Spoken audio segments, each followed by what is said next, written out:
Hello friends, welcome to the online seminar section. Myself Pallavi Ramdas Jadhav. I am studying in BSc second year from Adarsh College Hingoli. Today I am explaining the theorem. Theorem statement is if f1 and f2 are function where f equal to f1 plus or minus f2 are bounded and integrable function on closed interval a comma b, then integration f between the limit a to b equal to integration f1 between plus or minus integration f2 between the limit a to b. So let us prove the theorem. Let epsilon be any positive number and function equal to f1 plus f2. Since f1 and f2 are integrable, therefore delta greater than 0, such that from every partition p equal to curly bracket x0 equal to a dash dash dash xn equal to b close curly bracket with norm of p norm of mu of p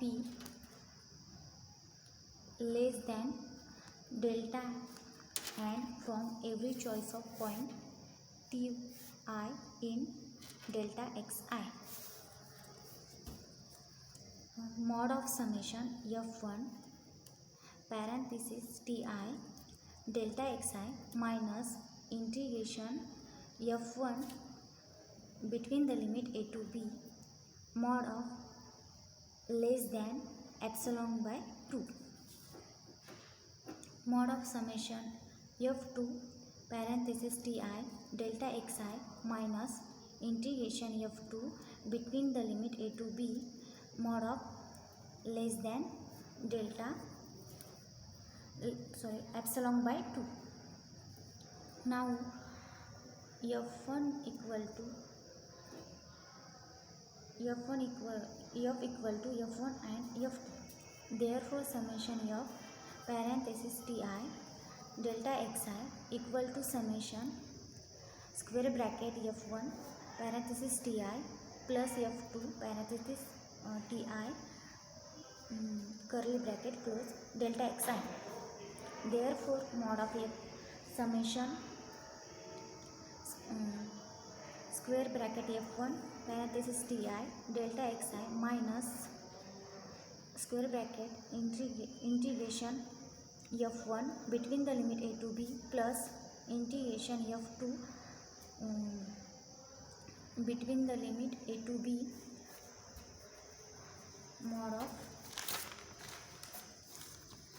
of summation f1 parenthesis ti plus f2 parenthesis ti delta xi square bracket close minus integration f1 between the limit a to b minus integration f2 between the limit a to b mod of summation f1 parenthesis ti delta xi minus integration f1 between the limit a to b plus summation of f2 parenthesis ti delta xi minus integration f2 between the limit a to b mod of less than summation of f1 parenthesis ti delta xi minus integration f1 between the limit a to b plus mod of summation of f2 parenthesis ti delta xi minus integration f2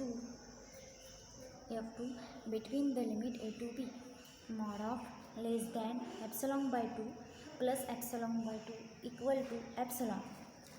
Therefore integration integration f between the limit a to b equal to integration f1 and plus or minus integration f2 between the limit a to b. So friends,